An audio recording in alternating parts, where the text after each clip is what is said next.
Filha, tudo bom? Sim, Tá acabando o dever? já tô quase. Olha que legal, você está estudando sobre mulheres importantes para a história. Tem aqui a Malala, Maria da Penha, a Marta. Tem Maria Montessori. Amei. Você sabia que se ela estivesse viva, dia 31 completaria 150 anos? Nossa, 101 anos mais velha que você? É, ela nasceu em 1870 em Chiaravalle, na Itália. E quando tinha mais ou menos a sua idade, parecia que ela já sabia que tinha uma missão muito importante a fazer. Como assim? Maria adoeceu gravemente e os médicos falaram para os pais dela que ela poderia morrer. Maria disse a eles: "Non temere, non morirò, ho troppo da fare." O que significa? Ela quis dizer para não terem medo, não se preocuparem, que ela não morreria, pois ela tinha muito trabalho a fazer.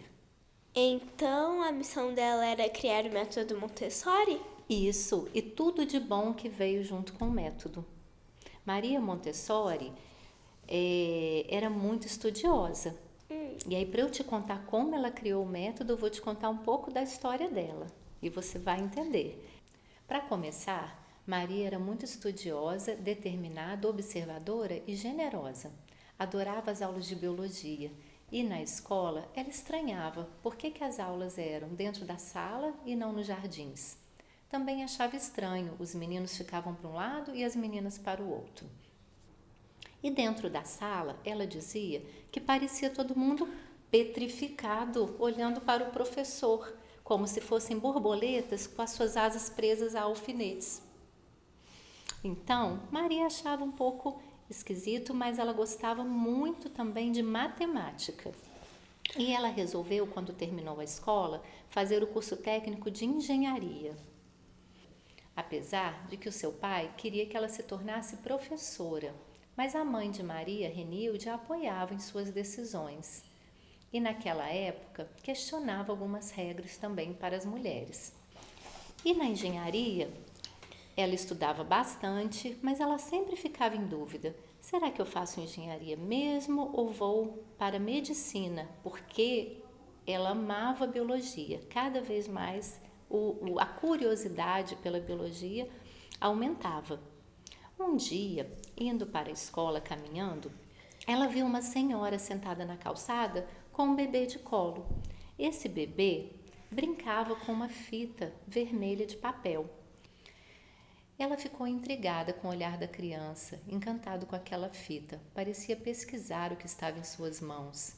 Então Maria pensou: eu quero fazer medicina e ajudar as pessoas, conhecer mais sobre as crianças. Então, ela foi falar com a mãe ou com o pai dela. O pai dela não concordou, porque naquela época muitas coisas, filha, eram proibidas para as mulheres. E também tinha algumas regras que nem faziam muito sentido. Nossa, que injustiça. Injustiça mesmo. Não era permitido as mulheres estudarem medicina nem engenharia, mas era o que a Maria Montessori gostava e a mãe dela a encorajou. A entrada na faculdade de medicina não era fácil e o seu pai não concordava. A mãe mais uma vez a apoiou. Os diretores da faculdade fizeram uma reunião para decidir se aceitariam a primeira aluna mulher na faculdade. Nossa, que absurdo! Um absurdo, mas no final eles deixaram e entrou a primeira aluna mulher na faculdade de medicina. Só tinha aula de menina na sala, igual eu antes no futsal? No início não foi fácil. Os colegas debochavam dela, faziam brincadeiras de mau gosto. Às vezes ela ignorava, às vezes ela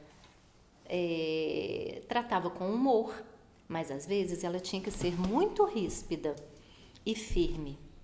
Mas Montessori foi se destacando no curso e ganhando respeito e admiração de todos. Formou-se médica e no dia de sua formatura, seu pai estava lá para apoiá-la. Ela ficou muito feliz. No entanto, ela não podia examinar adultos homens, apenas crianças e mulheres. Ela resolveu continuar a pesquisa que ela fazia com as crianças no Centro de Saúde Mental de Roma, que na época chamava-se manicômio. Quando ela chegou lá, As crianças pareciam apáticas e tristes, ficavam numa sala vazia, não tinha nada para elas fazerem. Maria Montessori arrancou um botão da própria roupa e as crianças foram no botão para ver o que era aquilo, jogar para o alto, brincar com esse botão. Maria Montessori então pensou: essas crianças não precisam de remédio, de tratamento médico. Elas não estão doentes. Elas precisam de estímulos, de brinquedos, de materiais que elas possam ocupar as suas mãos, que elas possam se divertir, que elas possam aprender. Foi aí então que Maria Montessori começou a estudar pedagogia. Alguns teóricos da época da filosofia e da medicina, para criar atividades e produzir materiais para as crianças aprenderem. E esses materiais foram tão interessantes para as crianças e o resultado foi tão legal que as crianças aprenderam a ler e a escrever. Elas foram alfabetizadas e até fizeram uma prova que as crianças das outras escolas faziam. E elas passaram nessa prova, filha. E saiu no jornal e todo mundo queria saber sobre o que a Maria Montessori tinha ensinado, sobre como ela fazia para as crianças aprenderem.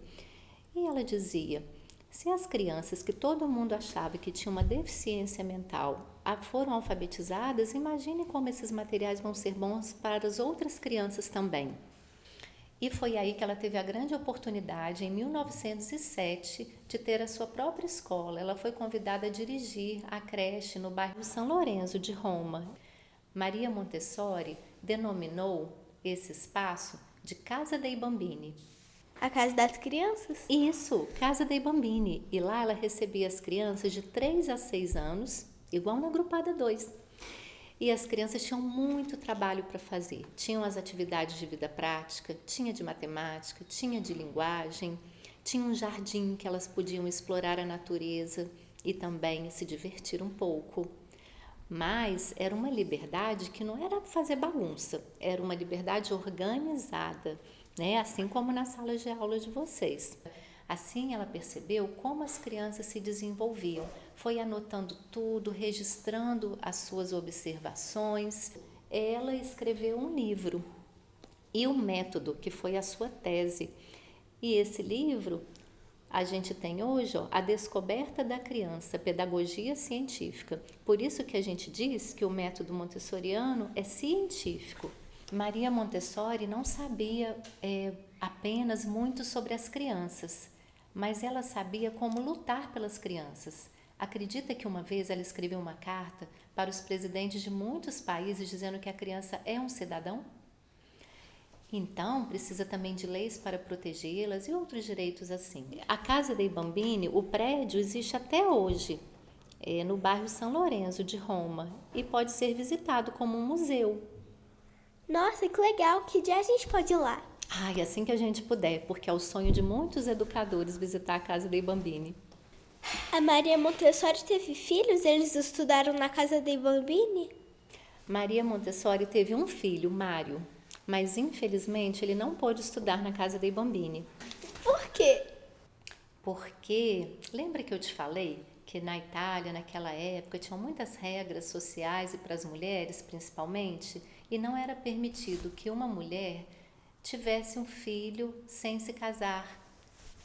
E Maria Montessori não se casou com o pai de Mário. Ele quis, inclusive, esconder o acontecido e levou Mário, quando bebê ainda, para ser criado por uma família numa fazenda, um pouco distante de Montessori, mas ela não aceitava aquela situação, ficou muito triste e ia ver o filho sempre que possível. Mário achava que ela era uma grande amiga, até que ele pôde entender que ela era a sua mãe. Eles ficaram muito felizes e desde então ficaram mais próximos, fazendo viagens. Mário apoiava Montessori em suas publicações, organizando seus materiais e acompanhando em suas viagens. Mas enquanto isso, na Itália, o movimento das escolas, ele crescia muito, até um pouco depois da Primeira Guerra Mundial. Depois, a liberdade de expressão foi diminuindo. Algumas obras de Montessori foram recolhidas e algumas escolas foram até fechadas. Maria, então, foi morar na Índia e o seu filho a acompanhou. Na Índia, ela encontrou-se com Gandhi, que é um grande líder da paz, lembra que vocês também já estudaram, que era um líder que lutava sem violência, com muita inteligência. Maria Montessori começa na Índia a estudar sobre os bebês e a publicar livros sobre os adolescentes, criando a educação cósmica, estruturando essa área do conhecimento para os adolescentes e para o Fundamental 1. Então, na Índia, ela trabalhou muito. A Maria Montessori só volta para a Europa em 1946, com o término da guerra, e ela passa a morar na Holanda, quando ela recebeu um convite do governo da África para abrir e estruturar o currículo de escolas em Gana. Mário, seu filho, ficou preocupado, porque era muito longe e Maria Montessori já estava com 80 anos de idade. E ela pediu que Mário fosse buscar um globo para ela localizar Gana na África. Quando Mário retorna com o globo, encontra Maria Montessori sem vida. Era dia 6 de maio de 1952. Em seu túmulo na Holanda, cercada por corais do Oceano Índico, lê-se: "Eu rogo às queridas crianças que tudo podem, a unirem-se a mim para a construção da paz nos homens e no mundo." De 1907 até os dias de hoje, as escolas Montessori florescem em todos os continentes. Escolas públicas começam a adotar o método Montessori ou projetos inspirados em Montessori.